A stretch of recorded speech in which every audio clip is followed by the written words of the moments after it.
Hi. Welcome back. We are in Lesson 8 Introduction to Python Programming course given by Subburaj Academy.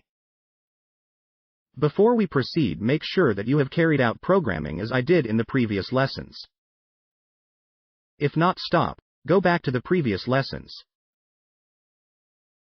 In this video we will discuss about manipulation of string objects and methods associated with it.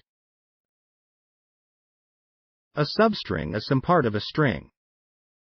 Suppose there are 10 characters in a string. There can be 10 substrings with 1 character each per substring. Then we can take 2 characters at a time and form substrings, but we cannot alter the order of substrings, the reason for which will be discussed shortly. Neither can we leave out a character in between. If we are starting at position 2 and go up to 4, we cannot leave any character. Then we can take 3 characters at a time and create substrings. I leave it as an exercise to you to calculate the total number of substrings we can create out of a string with 10 characters. You count the substrings we can create from the string with 10 characters into substring with 1, 2, 3, 4, 5 characters each, etc. The selection of 1 or more characters contiguously from a string is called slicing.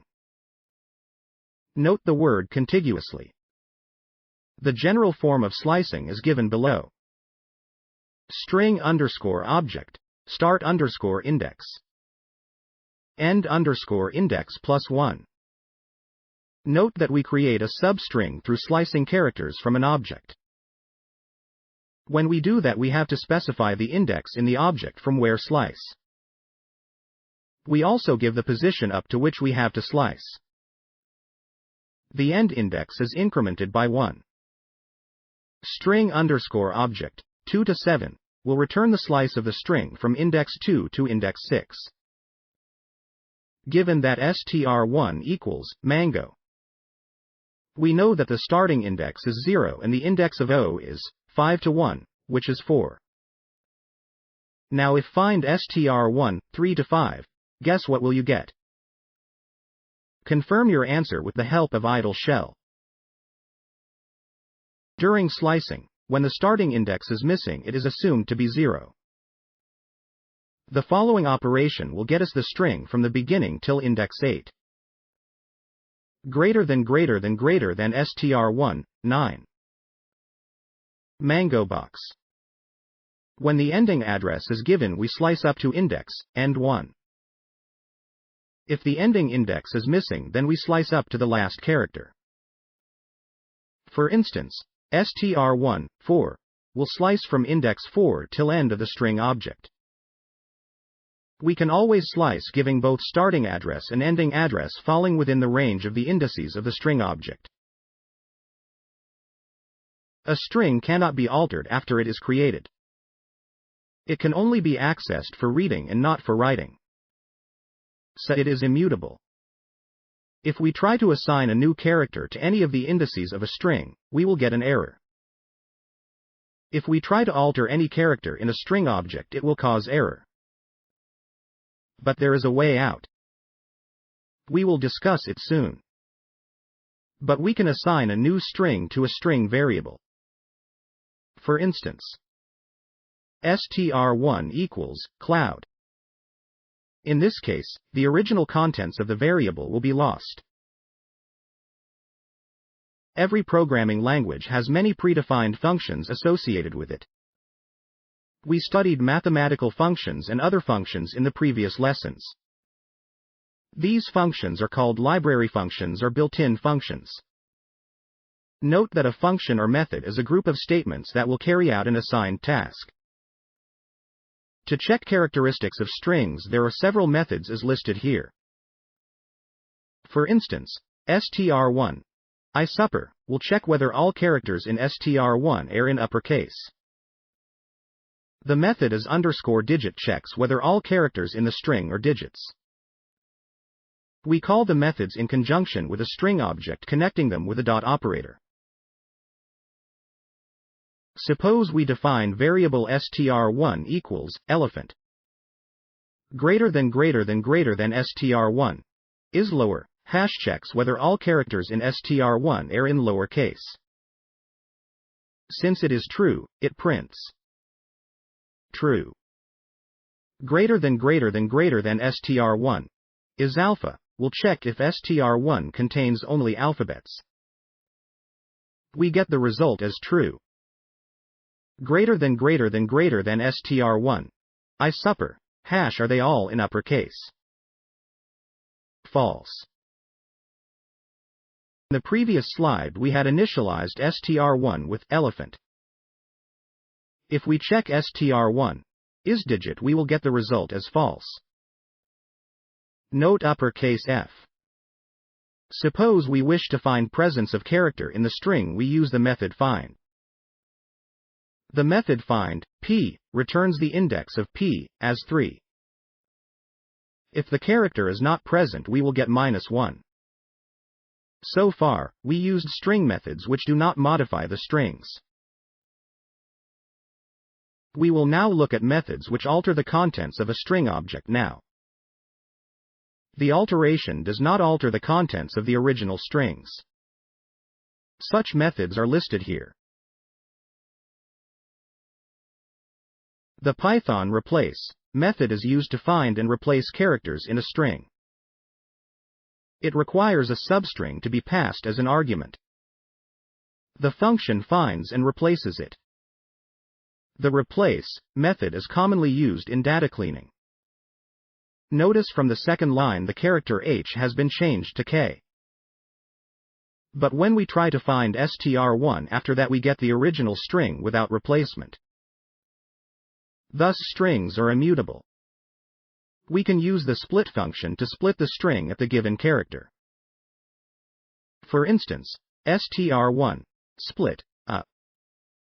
It splits the string at a and deletes a. However, str1 is not altered. It is intact. str1 upper converts all characters in the string to uppercase, elephant, all caps. We can convert a string to title case. What is title case? The first letter in all words will be converted to uppercase.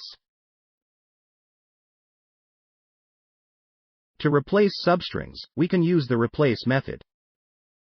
This works for any type of string, including a white space. An example is given here, where substring my is replaced with great. The replace method takes two arguments, substring to be replaced and substring replacing it. Python allows converting ASCII characters to numbers and vice versa using ORD and CHR functions. CHR, number, converts number to character. ORD, character, converts character to number.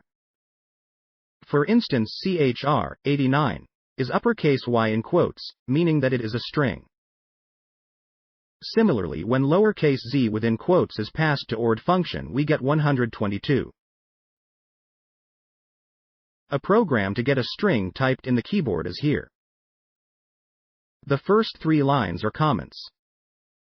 We declare *x. It is assigned an input function. The input function has a string, enter a string, as the argument. This is a message to the user. Whatever string entered by the user is stored in *x. The content of *x is printed in the last line. Guess what will be printed? Note that the input function always receives a string. When it is prefixed with a vowel, we get the numbers. Look at the program. The first line is a comment. In the next 2 lines we are assigning strings to var1 and var2. In the next 2 lines we are assigning numbers to var3 and var4. In the first print statement we are concatenating string var1 equals and var1 with a plus sign. In the next 3 statements we are doing similar things. In the last 2 lines we are concatenating number and a string. Look at the result of the program in the next slide. Look at the output. We cannot concatenate a string with any other type such as integer or float. Here the Python system carried out conversion of integer 27 and float 15.5 to strings. Hence the concatenation was possible. The conversion was not carried out by us. It was automatic. A great feature of Python. It is important to note that there is no separate built-in type for characters in Python. We can assign a single character to a string as follows. str2 equals m. We can also create an empty string. A character has to be treated in the same way as we handle strings. We can repeat characters and string as many times as we need as demonstrated in the slide. The following will repeat string e 20 times. Greater than e asterisk 20.